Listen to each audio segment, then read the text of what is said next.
Good morning and good afternoon, everyone. I welcome you all for the next session of today's conference. That's eFlash Talk. I'm Dr. Satvik Sridhar, the MC for this session. I'll just read out the guidelines for the Flash Talk presentations. Each presenter is allocated 12 minutes, 10 minutes for presentation and 2 minutes for question and answer. I repeat, each presenter is allocated 12 minutes, 10 minutes for presentation and 2 minutes for question and answer. The time allocated for each presentation will be strictly observed. The time people will use bell sounds to signal the remaining time. The bell will ring as follows. Once at 8 minutes indicates 2 more minutes left for the presentation, and the second bell at a 10th minute indicates the end of the presentation and start of question and answer. Continuing the presentation after 10 minutes will result in deduction marks. The presentation will be followed by a question and answer session at 2 minutes. Try to make sure that your voice is audible, no echo, static noise or background noise. Judges for the current session are Dr. Irshad Ahmed, Associate Professor, School of Arts and Science, American University of Ras Al Khaimah, UAE. The other judge, Dr. Srinivas Ramamurthy, Assistant Professor, College of Pharmacy and Health Sciences, University of Science and Technology, Fujairah, United Arab Emirates. I welcome both the judges and all the best to the presenters. And I thank the evaluators for their valuable time and support. Once again, all the best, and we are starting the session. Our first session, abstract number PC 104F. I repeat, our first presentation is PC 104F. The presenter is Dr. Suvarna G. Kinney. Good afternoon, one and all. Myself, Dr. Suvarna G. Kinney from the Department of Pharmaceutical Chemistry, Manipal College of Pharmaceutical Sciences, Mahe, Manipal, India. Going to present my eFlash talk with the abstract code PC104F and title Immunoinformatics Approach for a Novel Multi-Epitope Vaccine Construct Against Spike Protein of Human Coronaviruses. We are all in the year of Corona, and it becomes very important for us to know what drugs to be discovered or what vaccines to be constructed. Hence, it becomes very important to know the structure of this coronavirus. And I'm going to start my topic by introducing the structure of the coronavirus and how we try to develop the vaccine and construct it. We all know that SARS-CoV-2 is an enveloped protein which is enveloped, has a positive sense. It is a single-stranded RNA beta coronavirus possessing around 26 to 32,000 base pairs. Its genome encodes both the structural proteins like the E protein, which is the envelope, N protein, which is the nucleocapsid, and M protein, which is the membrane, and S, that is the spike protein, and some non-structural proteins like the proteases.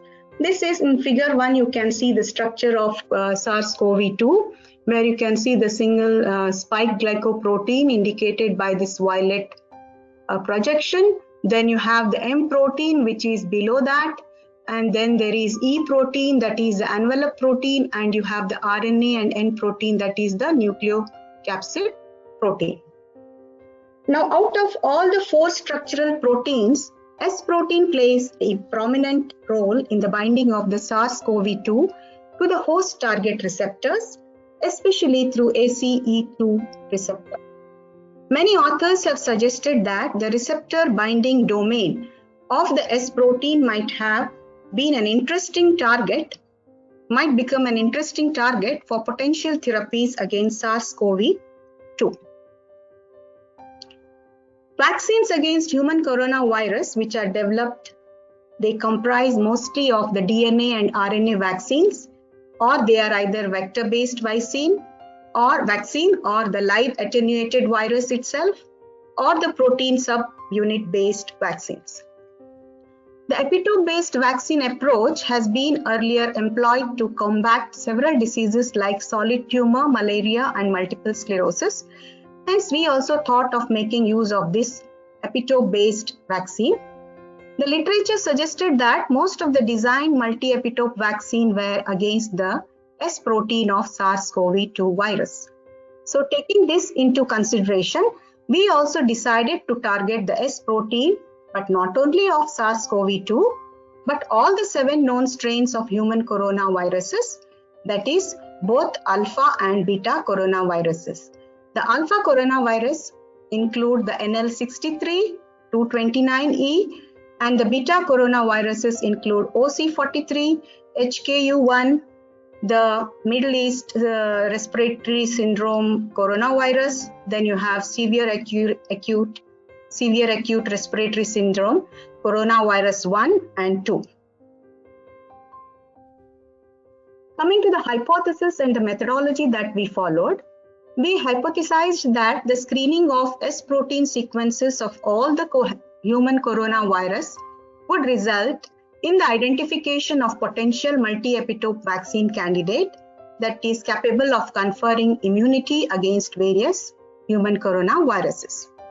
In the present study, we employed several immunoinformatic tools to predict the multiple B cell epitopes and the T cell epitopes from the S protein sequences of all 7 known human coronaviruses, and then linked them together with an adjuvant to construct a potential broad spectrum vaccine candidate. Now to do this, B cell epitopes were predicted using BepiPred 2.0 and BCPred server. CTL epitopes were predicted using NET MHC PAN 4.1 and IEDB server, and HTL epitopes were predicted using NET MHC 2 PAN server. These were all the informatic tools that we used. The CTL epitopes that were generated were linked through a AAY linker, while the HTL and the B cell epitope were linked using GPGPG linker.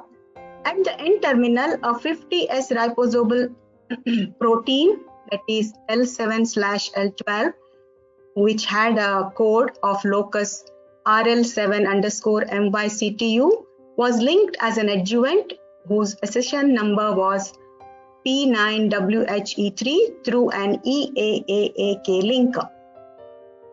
Similarly, at the carboxy terminal end, a 6S histamine tail was also added to generate a final vaccine construct. So we have constructed the vaccine now. The secondary and the tertiary structures were predicted of this vaccine by using certain informatic tools, even validated, and the refined 3D model was docked with an immune receptor, that is the TLR3 receptor, whose PDB code is 1GIW.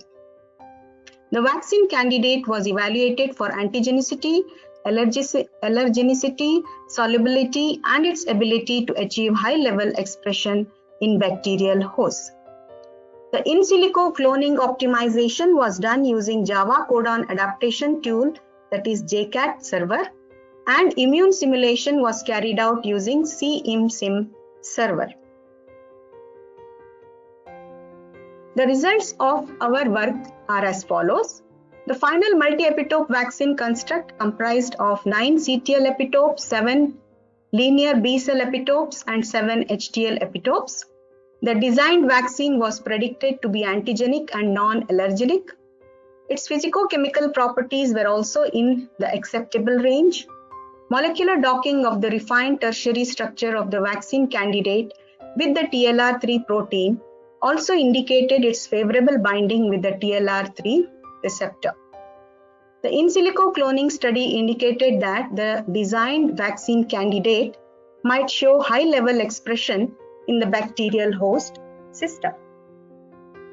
The immune simulation analysis after 3 vaccine doses suggested that it might elicit a strong immune response, as our designed vaccine candidate induced a higher level of immunoglobulins and immunocomplexes as well as the interleukins. Now these are some of the results which can be explained. In figure 2, you can see the in silico cloning of the final multi-epitope vaccine candidate into the PET28 plus expression vector, where this red portion shows the vaccine candidate that we have developed, and it is inserted into the vector, and this black circle shows the vector backbone. In figure 3, you can see the results of immune simulation by the CIM server, where you can see this black vertical lines indicating the 3 doses of the vaccine given and the antigen levels that have been developed. And then the colorful peaks show the development or the production of the immunoglobulin complexes that have been formed after the injection of the 3 doses. The figure 4 shows the visualization of the best dog poses for the vaccine TLR3 receptor complex. In A, you can see the 3D structure diagram of the protein-protein complex generated by HEADDOC 2.4 server, where the blue ribbon shows the vaccine candidate and the red ribbon shows the TLR3 receptor. In figure B, you can see the blue colored mesh diagram to be the TLR3 protein, and the colored ribbon shows the vaccine candidate, and this is by using Gramex server. In conclusion, I would like to say that by using several machine learning based in silico tools, we were able to design a potential broad spectrum multi-epitope vaccine candidate against the spike protein of all the 7 known human coronaviruses. The design vaccine was found to be antigenic with or without the adjuvant, non-allergenic. It bound well with the TLR3 receptor and also elicited a diverse and strong immune response. The findings of this in silico study needs to be validated further through the synthesis or manufacture of the vaccine that is constructed and by carrying out various immunological assays. Thank you. I take this opportunity to thank the organizers of RACCOPS ICDD 2021 for allowing me to present our research on this platform. Thank you, one and all. Thank you, ma'am, for the nice presentation. We have a question from the judges. Hope I'm audible. Okay. Yeah. Yeah. How would you like to differentiate S protein's role in the binding of the SARS-CoV-2 through the ACE2 receptor and an interesting target for potential therapies against SARS-CoV-2? Hope you got the question. We have not taken into consideration the ACE2 target at all while designing this particular vaccine. Okay. Thank you, ma'am. I think that's all the question. We are moving on to the next presenter. The abstract number is PC106F. Next presenter number PC106F. The presenter name is Sandeep S. Kshirsagar. Over to Mr. Sandeep. Yes. Good afternoon to all. Myself, Sandeep Kshirsagar, Assistant Professor, Department of Pharmaceutical Chemistry from Dr. D.Y. Patil College of Pharmacy, Akurdi, Pune, Maharashtra, India, presenting my research work entitled Synthesis.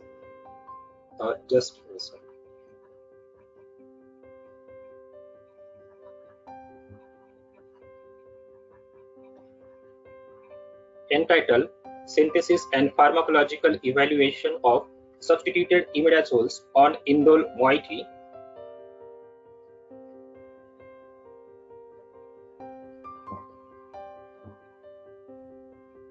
In the introduction, I would say inflammation mostly occur in the nearby tissues infected with microbes, that is bacteria and fungi, to protect the body from invaders. Hence, we usually have an inflammation associated with infection. Several classes of heterocyclics and heterocyclic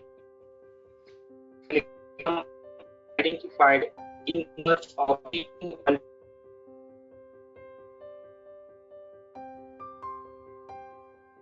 multiple infections. Indole and imidazoles are the privileged heterocycle present as a pharmacophore in clinically available anti-inflammatory, and in the view of the aforementioned findings, most are worthwhile combine both pharmacophoric moieties, indole and imidazole rings. We herein report indole clubbed with imidazole to be screened a facile synthesis of for their antimicrobial evaluation. And in the experimental methods, in the step 1, the commercially available unsubstituted oxindole is treated with phosphoryl chloride in the presence of dimethylformamide to obtain an intermediate product that is unsubstituted 2-chloro-3-formindole. And in the second step, this intermediate product is on reflux with imidazole for 30 minutes with KOH in the ethanol. We got the final product that is unsubstituted 2-imidazole 1 vial indole 3-carbaldehyde, and these are the derivatives from 4A to 4H that we had prepared with the substitutions R1 and R2. And this is the spectral data of the most active compounds 4F and 4H. Here we reported the percentage yield, melting point, IR, NMR, and mass spectral data. And in the resultant discussion, I would say among the synthesized compounds, the compound 4F with the substitution phenyl and 5-nitrose substitution showed highest anti-inflammatory activity, and the compound 4H with phenyl ring attached showed highest antibacterial activity against Bacillus subtilis, and the compound 4D with the substitutions COCH3 and 5-nitro exhibited the highest antifungal activity against the Candida albicans, whereas the other compounds revealed moderate to mild anti-inflammatory and antimicrobial activity. And this is a table showing the activity data for the compounds 4A to 4H. Here we reported the promising anti-inflammatory activity for the compound 4F and the promising antibacterial activity for the compound 4H. And in the conclusion, I would say in the present study, an attempt was made to synthesize and characterize the compounds designed with new anti-inflammatory and antimicrobial agents. The hybrids designed and synthesized seemed to have the potential to a valuable lead molecule for future exploration to potent dual action anti-inflammatory and antimicrobial drugs with incorporation of crucial isosteric groups that would bind the receptor more strongly. And these are the references from which we have collected the data. Thank you. Thank you, Sandeep Kshirsagar. We have a question, kind of suggestion from the judges. Yes, sir. Judges have mentioned some substituted imidazoles on indole moiety showed interesting pharmacological activity. If Yes. presenter highlight the structure activity relationship along with docking study of synthesized hybrids of imidazole and indole moiety, it could lead a direction in the development of pharmacophore as an anti-inflammatory and antimicrobial. Would you like to comment on this suggestion, Sandeep? Yes, sir. Obviously, yes, sir. Obviously, the docking studies are very having in this area. When we study these compounds with the docking for the binding with the receptor, and by that docking scores, when we synthesize that compounds, it has more fruitful than this traditional type of synthesis.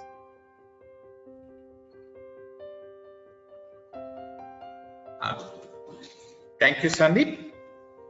Thank you for your presentation and participation in our flash track. We'll move on to the next presenter. I'm sure the next presenter is ready. The next presenter is PC107EF. The next presenter is PC107EF. The presenter is Ms. Prajakta M. Page.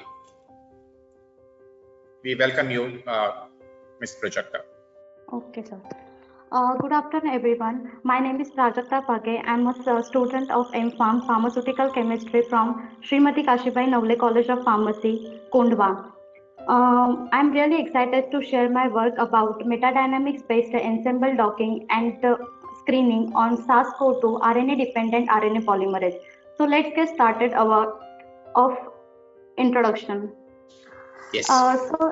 Introduction. As we all know, recent outbreak of SARS-CoV-2 is responsible for the high morbidity and mortality rate across the globe, and it requires an urgent identification of a drug which will combat the COVID-19.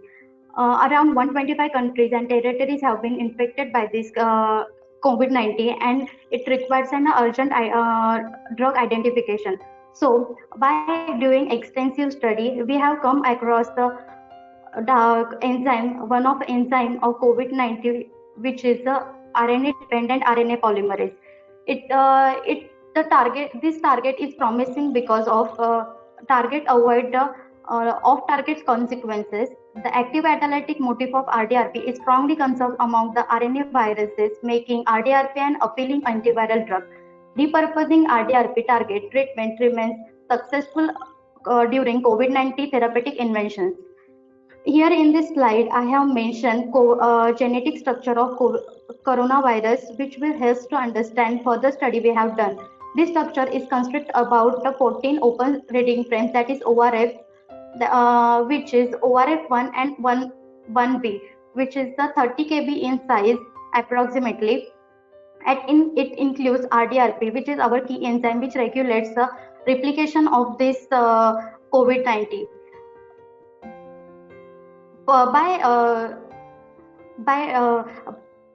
It is the most promising drug target for our study purpose, for computational drug study purpose. Next slide is about methodology we have done. We have taken RDRP structure from D. Shaw web server, which provide ensemble protein structure obtained from molecular dynamic stimulation, we have chosen PDB ID 6M71 on the basis of particularly binding domain complex, release date, resolution, and some literature review. We have used BMD program for the extraction of trajectory and GROMACS for clustering. We have installed GROMACS in the Ubuntu and write some bash script to carry out this process. In the second step, we have downloaded databases like Acinix Antiviral Database, TCM, IBS, and Drug Bank, and optimized by using Lipinski rule and carry out MDoc process. MDoc is a software package for automated molecular docking. It uses energetic representation and IT score, which has been extensively tested on binding mode identification, affinity testing, and virtual database screening. This allows simultaneous docking against molecular receptor structures.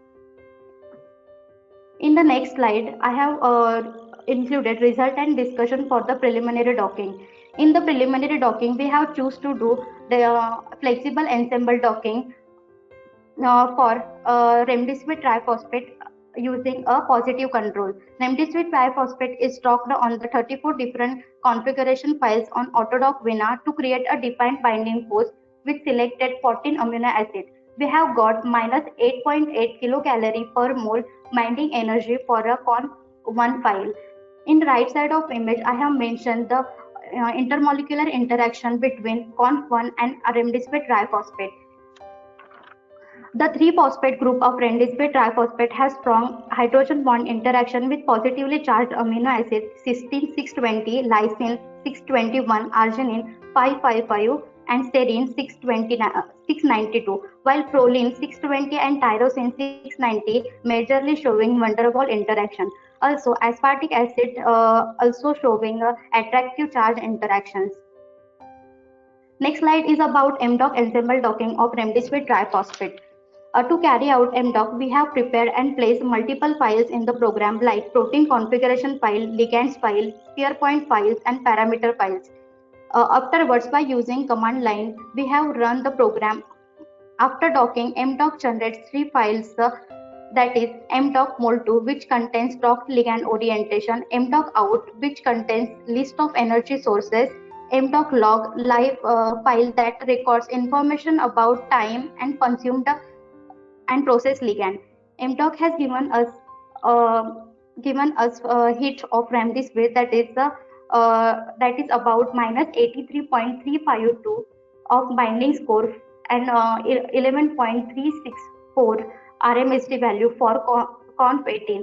In the right side of image, I have shown here intermolecular interaction between a ligand RM29 and conf18.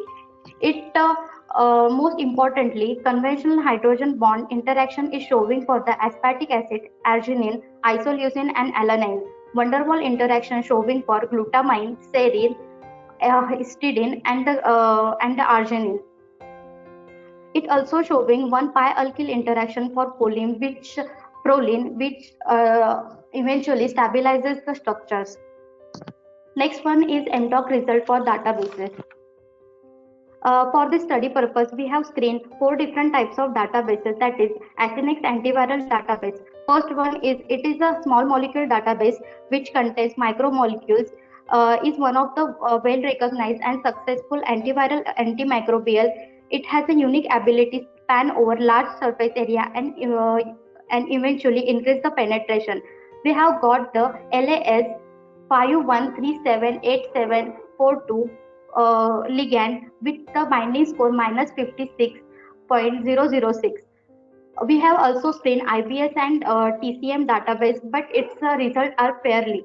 The most promising results are from we have get from a drug bank database. This database is pharmaceutical knowledge-based synthetic compound library, which have a clinical level information about ligands. This data set gives us some promising hits for a conf16 with a -96.498, which is interpreted in this right side of image.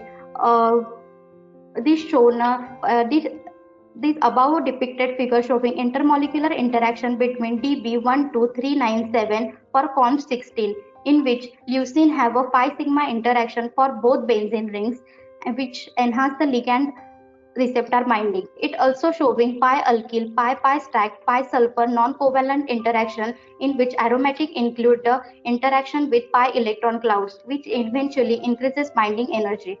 In the next slide, I have mentioned a second hit of intermolecular interaction between conf28 and DB05143, which showing intermolecular interaction bond, which important for the stabilization of particular ligand, and also showing carbon hydrogen bond interaction for aspartic acid, alanine, tyrosine, which will help to stabilize 6-member ring by conjugation with pi system. In the right side of graph indicating drug bank database have a most promising drug database and excellent result, and given excellent result, followed by IBS, TCM, and last one is Acinix. In the conclusion, I would say so far we have done metadynamics, RDRP, ensemble docking, for which we have screened plenty of databases. From that, we have got around 8 to 5 promising compounds, which has scored more than the remdesivir. So we can say that it is more effective than FDA approved drugs. So that's it. These are the two compounds we have found out. Thank you so much for this opportunity. Thank you, Prajakta, for a wonderful presentation and very attractive slides. We have a question from the judge, Yes. one of the judges. How does metadynamics-based collective screening through docking and virtual on SARS-CoV-2 RDRP can lead to the development of a potent therapeutic in the near future? Hope you got my question. No, sir. Please pardon. Your voice is breaking. Okay, I repeat the question.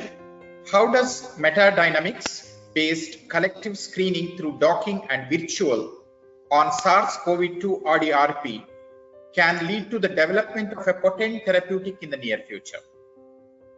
Yes, sir, of course. It gives us different configurations of protein. A DShaw is a web server which provides us the different configuration files of protein, where we can do flexible ensemble docking. So we can put our different types of databases in that, and nearby we found in that study, in my study, we have found that 8 different hits, which is more than remdesivir, which has a more effective result than remdesivir. So in future, we have definitely found new molecules for this computational drug therapy.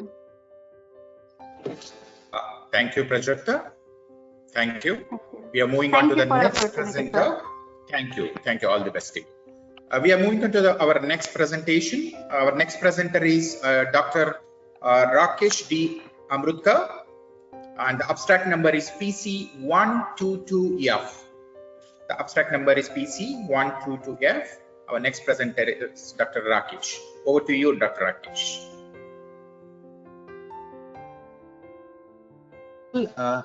Yes. Good afternoon, all. Dr. Rakesh, Physical Chemistry, Kekewa College of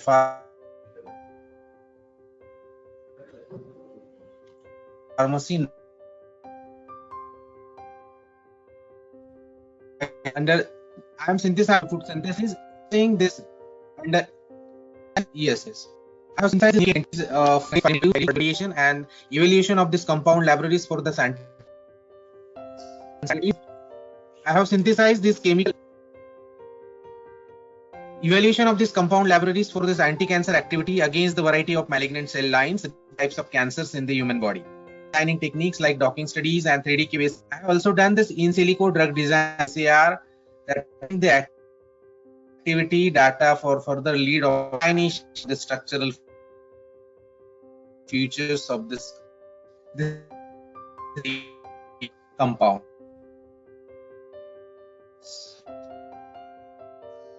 The anti-proliferative seems IC value counts on the cell lines to be very good, and since these are much lower than this, therefore these compounds need to be further evaluated at the lower concentrations, and it is clear that most of the compounds are definitely more potent than standard against this cell line. Moving further, this 3D were subjected to the 3D QSAR studies, synthesize and evaluate SAR studies for the lead optimization.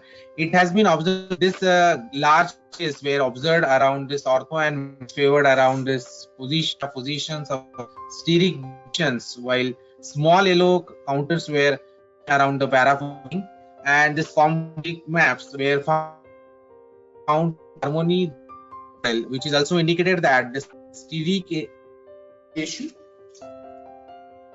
The abstract number is PC127F, and the presenter is Dr. Leena. Over to you, Dr. Leena. Good afternoon, everybody. Yes. I'm Dr. Leena Savaikar from PSS Rajaram and Tarabai Bandekar College of Pharmacy, Goa. I'm an assistant professor in the Department of Pharmaceutical Chemistry over here. My abstract code is PC127F. And my topic today is development and validation of a stability indicating reverse phase HPLC method for the estimation of anti-diabetics in combined pharmaceutical dosage form. Now, if we have to speak about diabetes, it is a common lifestyle disorder, or you can also call it as a metabolic disorder, which is prevalent globally, and the cases are increasing day by day. Now, if we have to say what is diabetes, it is increase in the sugar level of the body, either because the body is not forming insulin, or the insulin formed is not being taken efficiently.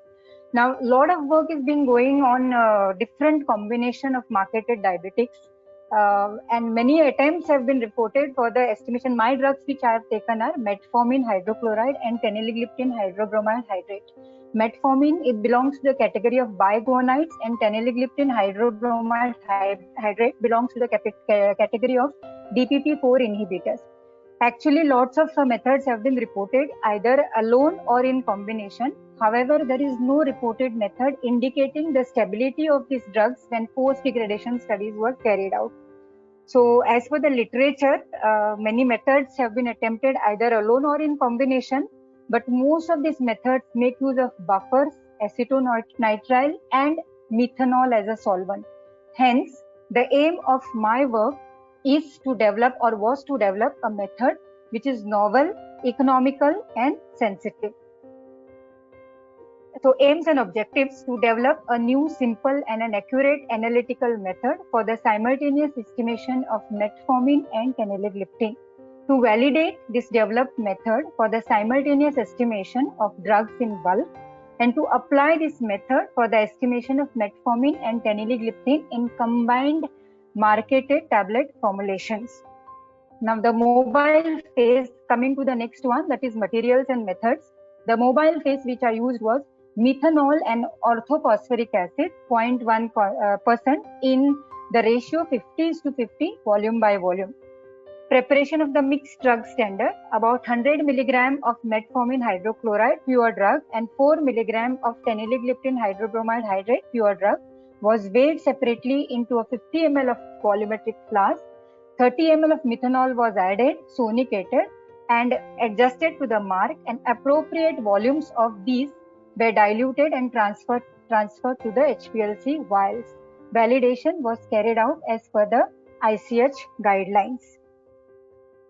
Coming to the under materials and methods only, assay of the formulation: a quantity equivalent to 500 mg of metformin and 20 mg of teneligliptin of the tablet powder was weighed accurately and transferred to a volumetric flask. Diluent was added to it, sonicated for 10 minutes. Volume was made to the mark. It was further diluted to the required concentration, was filled to a 0.22 micron filter and transferred to HPLC vials and injected. Peak area was noted and percentage purity was calculated. Coming to the next part, that is results and discussion. First, we developed the method. The HPLC model which was used was 1100 gradient system. The column used was Cosmosil C18. The detection wavelength was 241 nanometer. The flow rate was adjusted to 0.7 ml per minute. The mobile phase, as I have already told before, was methanol is to 0.1% orthophosphoric acid in the concentration 50:50 volume by volume, and the temperature was ambient. Now the first thing under results and discussion, the first thing what we did was we carried out a system suitability studies where we tried to see whether the system was suitable to carry out the study. Now here the first thing what we did was we tried some system suitability parameters were taken for the mixed standard, where we tried to see the percentage related standard deviation for peak area, theoretical plates and telling factor.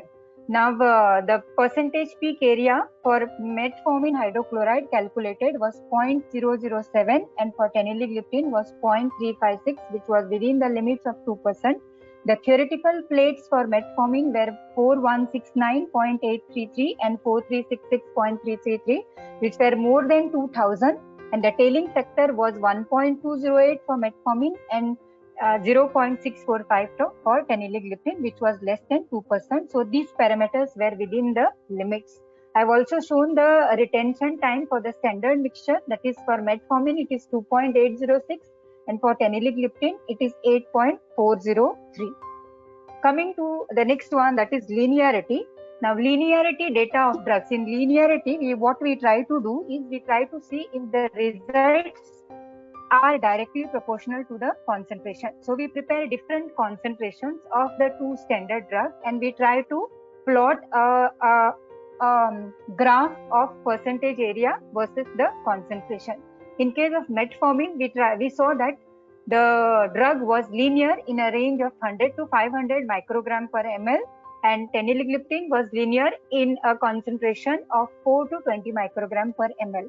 Also, the regression factor was coefficient of regression was 0.992 for metformin and 0.997 for teneligliptin, which showed that the method was linear.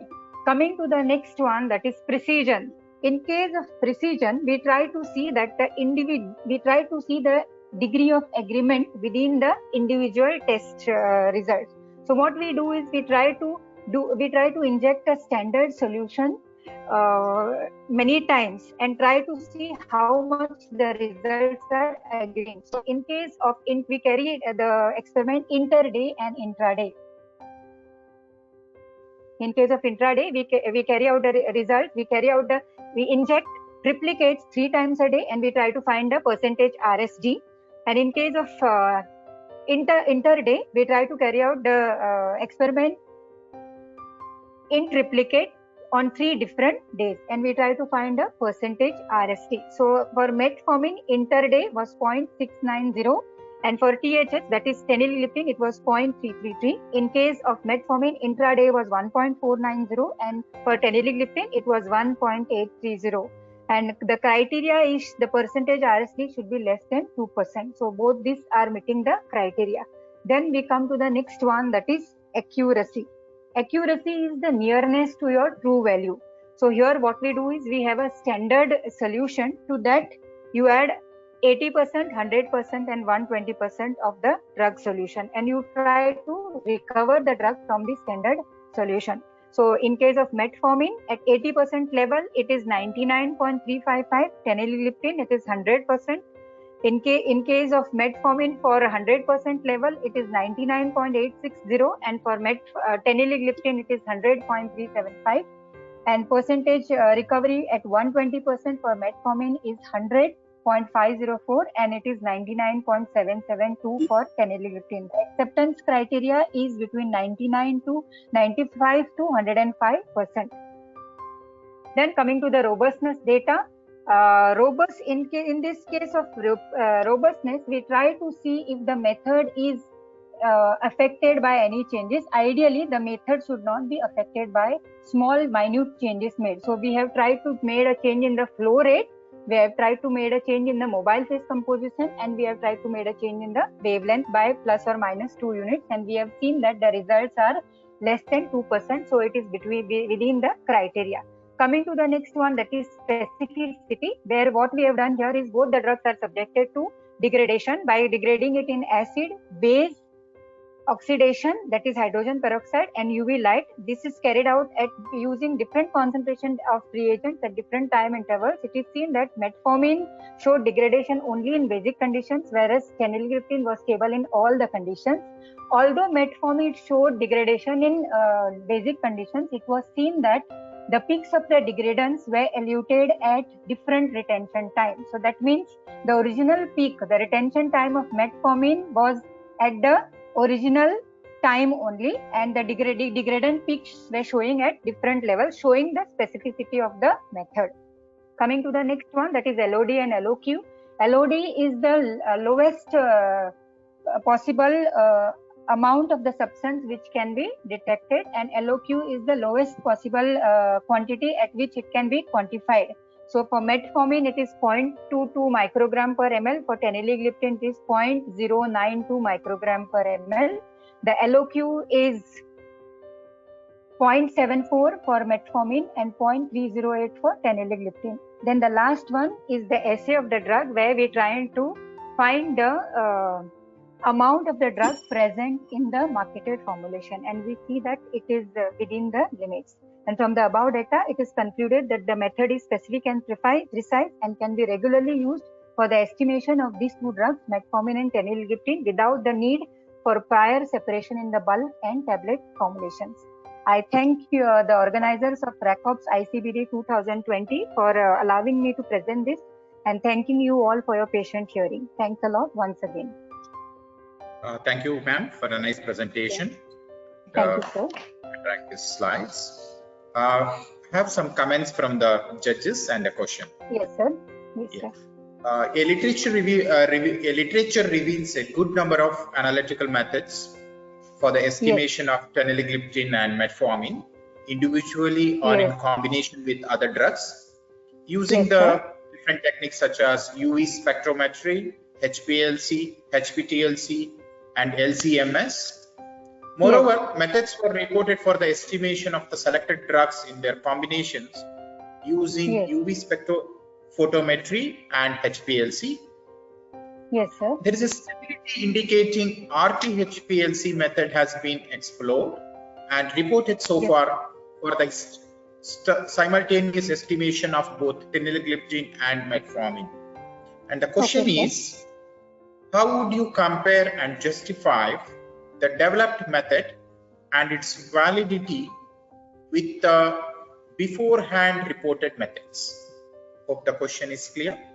You Yes, want me sir. to The repeat first the thing question? is, sir, no, sir. It is very clear. The first thing is, sir, the previous methods have used buffers or acetonitrile as a solvent. So when you make use of buffer, there is a tendency that the column may get blocked. Besides, acetonitrile is a costly solvent. That is one thing. Second thing is, sir, when it comes to the retention time, when I'm saying that it is specific or it is precise, another thing is that the retention time which I have got in my method is less than the retention times which have been seen in other methods. And the most important thing is the LOD, that is detection limit and quantification limit in my method is lesser than the reported previous methods. Thank you, ma'am. Thank you. Yes. All the best. Thank you, sir. Thank you. Yes. We are moving on to our next presentation, abstract number PC134F. The next presenter is Mr. Nitin. Okay, so thank you all. Good afternoon. I am going to present my research title, which is Simultaneous Estimation of Pioglitazone and its Active Metabolites in Human Plasma by Liquid Chromatography Tandem Mass Spectrometric Method. And I'm Nitin. I'm a corporate PhD scholar at MIT Institute of Pharmacy, MIT University, Noida, India. Just going on to the next slide. So coming on to the introduction, we all know pioglitazone is an oral anti-hyperglycemic drug, and it belongs to the category of thiazolidinediones. I'm not going to touch too much onto the fundamentals, but just the basic mechanism of action is it's a PPAR gamma receptor activator. It's an agonist of this receptor and it increases the sensitivity of insulin in the body. It's 125th most prescribed medication in the United States. And the current work deals with the development of the LCMS method and the simultaneous estimation of pioglitazone and all its active metabolites. As per the US FDA guidelines for bioanalytical method validation, now you also need to have the reporting of the active metabolites of the drug also. So that's basically the title of the study. Our objective, when we come on to the objective, our target analytes were pioglitazone, hydroxypioglitazone, and ketopioglitazone. So all the three are basically the active metabolites of pioglitazone in the body. And the biological fluid we targeted was the human plasma because this drug had a major distribution into the plasma.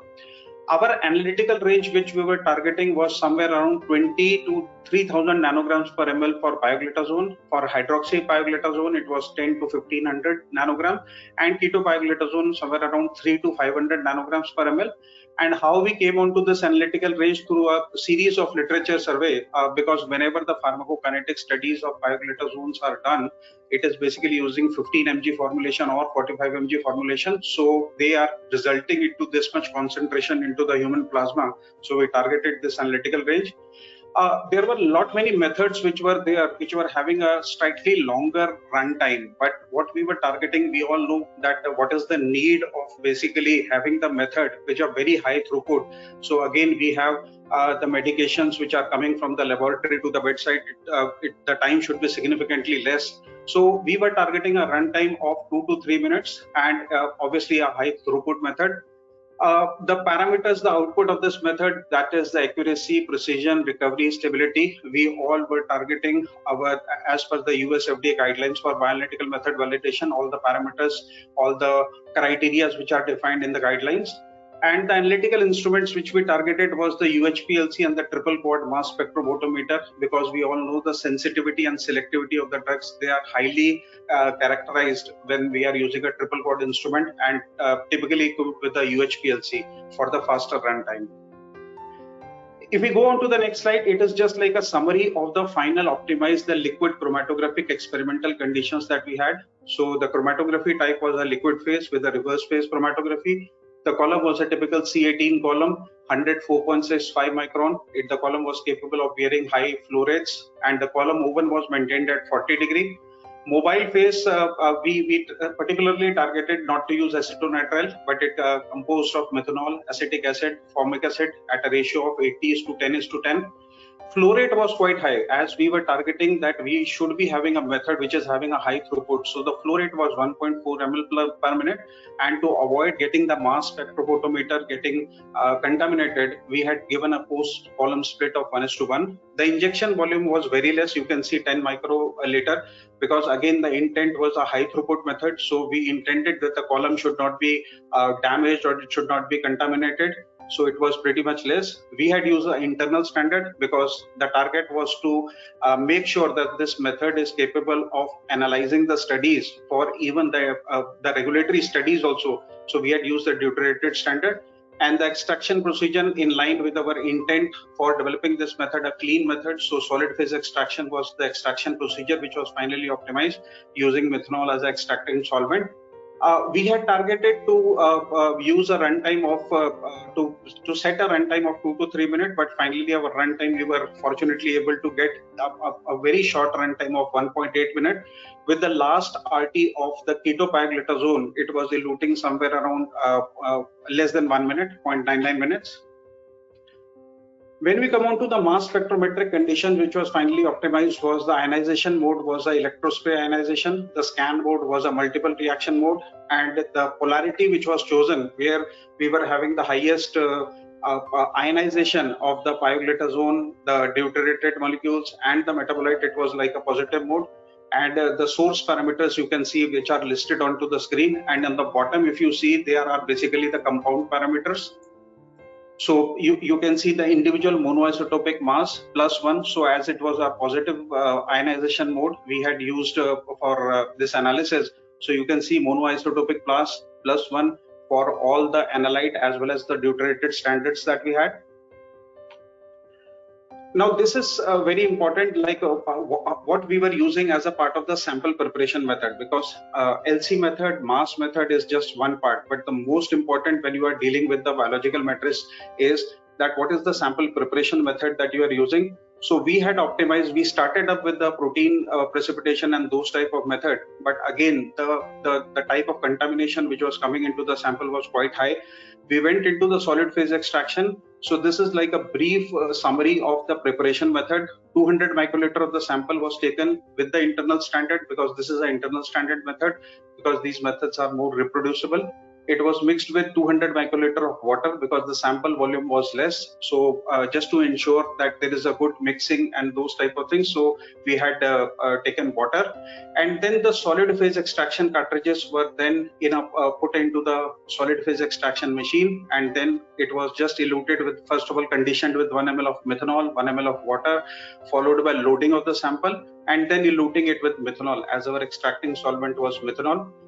The final elute was dried in a nitrogen evaporator at 50 degrees centigrade under a constant pressure until a complete dryness. And finally, the samples were reconstituted in the mobile phase itself.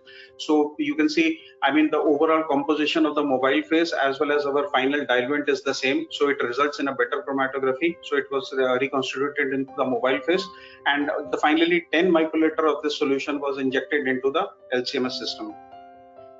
This is a briefly I've just summarized the LOQ-QC sample chromatography. So you can see from the left side, this is the LOQ-QC sample of pioglitazone and the internal standard, which is pioglitazone D4. And then in the middle, hydroxypioglitazone along with its internal standard, and then finally ketopaglitazone and its internal standard, the chromatography that we have. And finally on the bottom, we have the calibration curve. So if you see the chromatography, it's very neat chromatography that we get, and also the signal to noise of the individual chromatography were quite high. It was more than 20 that we have evaluated. And then onto the finally onto the calibration curve also. So we had evaluated the calibration with the minimum 6 to 7 calibration points. And since it's a simultaneous estimation, we have analyzed the calibration curve for all the two active metabolites also, that is hydroxypioglitazone and ketopaglitazone. So for all the three, it was more than 0.99. This is just like a summary of the results and discussion that we have, and you can see the what we intended. We were able to achieve those linearity range into this bioanalytical method, that too with the simultaneous estimation. And finally, if you just see on to the precision that we have. So precision, when we analyze 3 batches with n is equal to 6, that it means like 6 replicates were injected. So we were able to get a precision which was much less than the US FDA demand. The demand is somewhere around 20%, and we were able to get less than the maximum was on the 8.4. And when you talk about the accuracy, the requirement or criteria of US FDA was 85 to 115%, and we were able to get a maximum up to 95, from 91 to 95%. The final is the conclusion. The method for determination of pioglitazone and active metabolites was successfully developed, and it can be used for determination of the pharmacokinetic parameters for the same drug and its metabolite in the biological samples. Thank you. Thank you. Thank you for the wonderful presentation, Nitin. We have a question from the judges. Yes, sir. Am I audible? Yeah. Yes, sir. What was the sample preparation method applied for pioglitazone and its metabolites in this study? Yeah, those sample preparation method, if I just go back onto the slide, this slide, it was like a solid phase extraction. We had used a positive pressure machine for extraction of the the analytes from the biological sample. So it typically used the solid phase extraction cartridges, that is 1 cc HLB cartridges, 1 cc 30 mg load. Thank you. Thank you. Thank you, Mr. Nitin. Thank you, sir. We are moving on to the next and last presentation of this session. That's abstract number PT207EF. The presenter is Dr. Swati. Over to Dr. Swati. Yeah. Thank you, sir. Yeah, you may. Good afternoon, everyone. I'm Dr. Swati Keni, Assistant Professor from PSS Rajaram Tarabai Bandekar College of Pharmacy, Goa, India. And my work is a comparative analysis of the efficacy of gemifloxacin mesylate and corticosteroids. So the literature review revealed that the fluoroquinolines are the broad spectrum antibiotics, and they're widely used in the treatment of bacterial inflammation or bacterial infection, which is called as the bacterial conjunctivitis. So what did it said that the fluoroquinolines basically have this biocyclic aromatic ring, and the nitrogen which is present at position 8 is actually responsible for causing the killing of the organism, which actually leads to the bacterial conjunctivitis.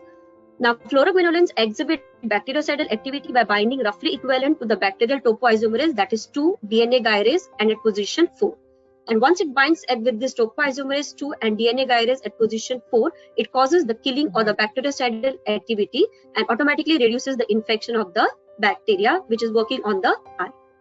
Now, binding to these enzymes, fluoroquinolines also interfere with the DNA replication, repairing the transcription, and causes the bacterial death.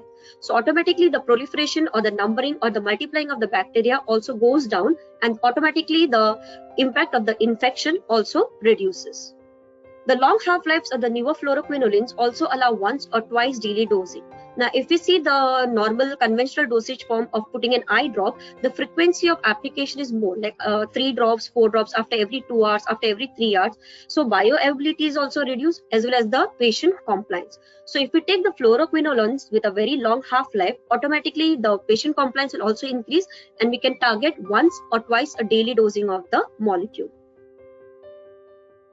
Now, it also revealed that not only the fluoroquinolines, but if you try to combine these fluoroquinolines with corticosteroids, of reducing the inflammation also will be increased. So an updated review suggests that clinical use of NSAIDs for retinal disease reported with a focus on potential future application. So the aim and the objective of my research work was to promote a formula of ocular insert to basically increase the bioavailability of the drug which is administered, not only targeting the bacterial infection to be reduced by acting on the topoisomerase 2 and DNA gyrase position 4, but also reduce the inflammation by combining the antibiotics with the corticosteroids. Second advantage will be fewer administration, better patient compliance. So automatically what will happen? You have to administer drug once a time and you will get the better impact. To include the pre-formulation studies on the individual drugs and the excipients so that they're compatible with one another, because literature review and the marketed formulations have only individual drugs in the form of drops and in the form of ointments. But my work was to combine both the drugs together so that you get the maximum efficacy out of it. to carry out a simultaneous estimation of the active ingredients once they are placed in the OcuSet and prior to its placement in the final dosage form. Designing and formulating an OcuSet incorporating the quinoline antibiotics and the corticosteroid together by combining by doing a various amount of ratio and by incorporating it with the help of cellulose so that the binding property increases in form of an insert by property form of an ocular insert. Characterize and optimize the selected formulated OcuSet to determine the drug content from each of the formula, the OcuSet which is formulated, to perform the in vitro drug release profile by the help of transdiffusion cell, to perform the comparative study profile because I have taken one antibiotic and 2 corticosteroids. So I've tried to combine 1 corticosteroid, find out its efficacy, and then do the comparative study between the release of the 2 drugs from 2 different OcuSets, and to check the stability of the developed OcuSet for a short period of time, that is 3 months at room temperature. So the formulation development includes soaking of the carbopol and polyvinyl alcohol, which is placed in the previous time. I have taken PBA, which is cold soluble water. So I have to soak it in the water in the previous night. Use distilled water. The pH of the solution was found to be neutral.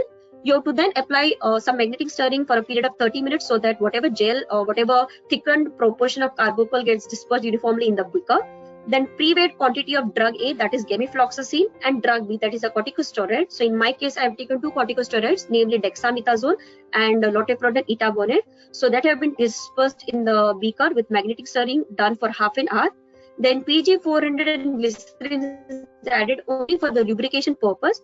Magnetic stirring process was carried out for 5 hours so that you get a uniform dispersion. Then pour it in the petri dish and dry it at 50 degrees Celsius for 4 hours. Now, prior to doing this, the drugs that have taken dexamethasone and loteprodel etabonate showed poor water solubility. So I had to do complexes with beta-cyclodextrin to improve the solubility of the drugs, that is dexamethasone and loteprodel etabonate, because my entire work was at pH of 6.8 of phosphate buffer, very closely related to the pH of the human tear. So the quantity that was taken was GD74, where G represents gemifloxacin mesylate, D represents dexamethasone, and second formulation GLE represents the loteprodel etabonate.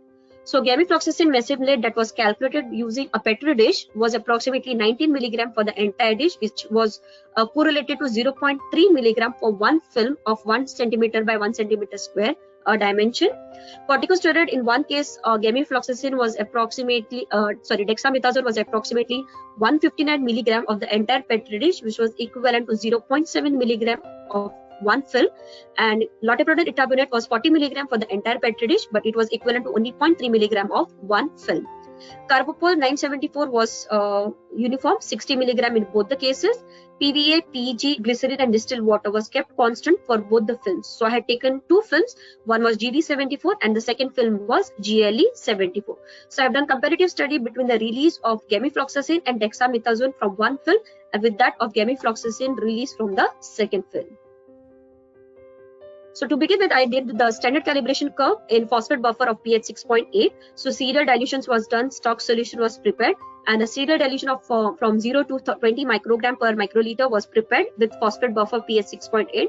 So R square value was 0.999 with respect to gemifloxacin. Same thing was observed with respect to dexamethasone at 242 nanometer.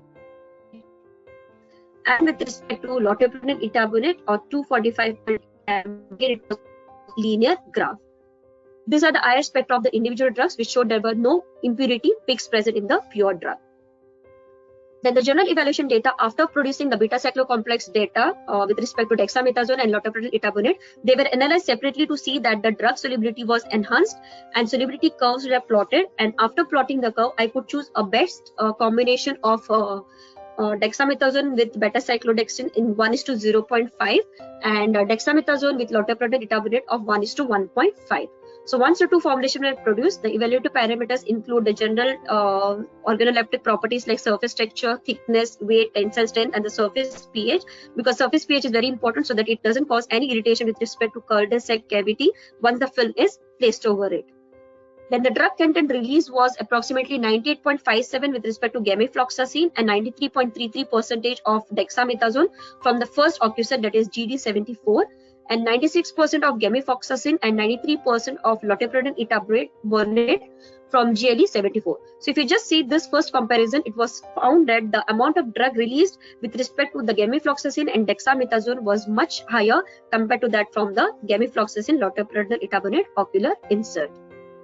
Then with respect to the percentage cumulative diffusion profile, which was carried out with the French diffusion cell, these were the comparative data profile of each of the drugs. First graph was with respect to gemifloxacin, second with respect to dexamethasone from the GLE-74. Second was gemifloxacin and loteprednol etabonate with respect to GLE composition. So if we again compare it, you can see that the release pattern of gemifloxacin with dexamethasone went up till almost 12 hours in comparison to GLE with respect to only 7 hours. Then with respect to the microbial inhibition zone, again gemifloxacin showed higher range compared to the GLE, and stability data showed that when it was stored at a room temperature for 3 months, there was no significant change with respect to the microbial inhibition zone of inhibition, neither with respect to drug release profile, neither with respect to the drug percentage content. These are a few of the images which showed that the sterility testing passed even after day of 7. The product showed no turbidity in the test tubes. So the conclusion is the formulated ocular films proves to be a novel drug delivery system with a promising approach in achieving greater absorption in comparison to the conventional ocular drops. Now, if I try to compare my research work, I prove that GD74 ocular film was the best among the two formulations. And if I try to compare with GLE74 in terms of drug content and in vitro drug release, and the optimized film showed no interactions between the drug excipients along with the complex, so that it can be a good a novel drug delivery system even for the researcher to get this product in the market, so it will improve the patient compliance. So these are some of the references, and thank you for patient listening, and thank you for giving me this opportunity to present my work at an international conference level. Thank you, sir. Thank you, Dr. Swati. We Yes, have a question from the judges. Yes, sir. How does the formulated ocular films achieve a greater drug absorption in comparison to the conventional ocular drops? Hope the question is clear. You want me to repeat? So No, sir, it's clear. Thank you, sir, for the question. So conventional drops, if we see, we just put it, and the total volume that will go into the eye, that is the cul-de-sac cavity, is just 0.06 ml.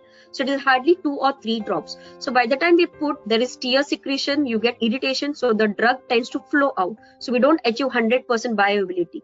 So if I try to convert this conventional dosage form in the form of an ocular film and I place it right in the cavity, it will remain adhered to the eye, and the release of the drug will be extended over a long duration. So I can achieve sustained release of the drug in comparison to the conventional dosage form. Thank you. Thank you. Yes. Thank you for that. Thank you, sir. Yeah. Thank you, sir. This comes to the end of our session 1.